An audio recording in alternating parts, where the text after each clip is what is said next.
pejgamberi a.s. thot, ka qenë haxhin e lamtumirës, që ishin themelet e kushtetutës islame. Nuk e harroi kurrësi, ajo është themel. Tha me bashkëshorte, ju këshilloj të silleni në nivelin më të lartë të mirësisë. Kështu ka thonë. Ju këshilloj juve, themelet në haxhin e lamtumirës ka ndruar jetë pejgamberi mbas pak kohësh. Ishte themelet, ka përmend aty themelet e kushtetutës islame. Themelet e parimeve që të quhesh i musliman dhe i besimtar apo i muslimane dhe i besimtare nivelit lartë.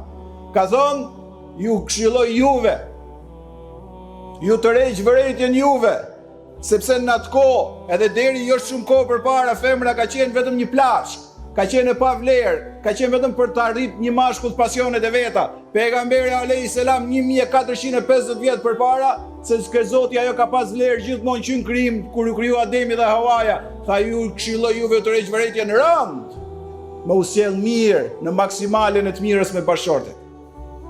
Nëse ne ecim me këto mësime, çdo fjalë mirë që do thush në familje të shko se vap. Çdo kontribut që jep në familje të shko shpërblim. Çdo buzëqeshje që jep dhe veshje mirë për bashkëshorten tënde, çdo gjë që ti e bën me të, ajo të shkruhet e mirë. Unë kam mbajt diku, po kush po kupton. Unë kam mbajt një temë dikur, po kush po merr vërejtje. Se Zoti i Gjithësisë ka ajet sure Yasin.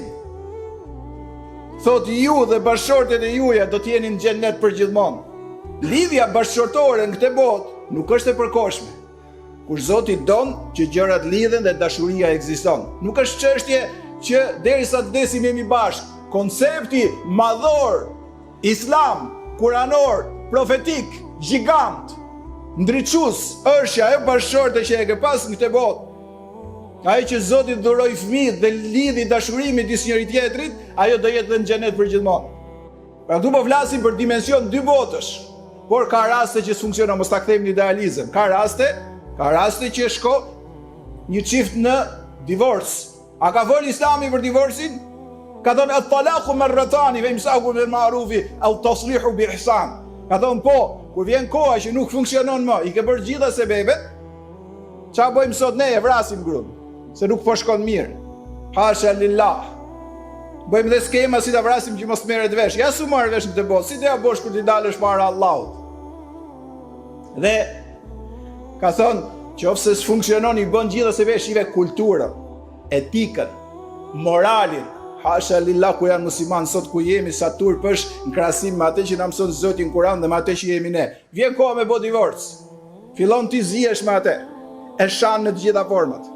Pastaj masi e nda do bosh një xhihad të madh mbas që të dalë ajo që ishte e keqe dhe ja nxjerrësh gjithë atë metat që ka pas, gjithë problemet që ka pas, gjithë sharjet e mundshme të saj bote ti do i bosh për atë që ti dalësh engjëll i mrekullueshëm dhe gjithë fajet i ka pas ajo. Allahu nuk thot kështu. Fa imsaku bil ma'ruf aw tasrihu bi ihsan. Tha mbaje siç i ka ai muslimani me bashkëshorten tënde në formë nderuar, nëse ndahesh në formën më të mirë. Ajo jetën e vet, jetën tënde nuk funksionoi, inshallah Zoti do japi risk. As me shajt, as me ofendu. Por kur nuk hecet me mësimet e të madhit Zot, ndodhin krime makabre. Ndodhin gjëra, por nuk është vetëm kjo, në çdo aspekt kur ne nuk ecim me porositë të madhit Zot, problemet shtohen dhe gjërat vinë hap mas hapi dhe shkojnë më keq.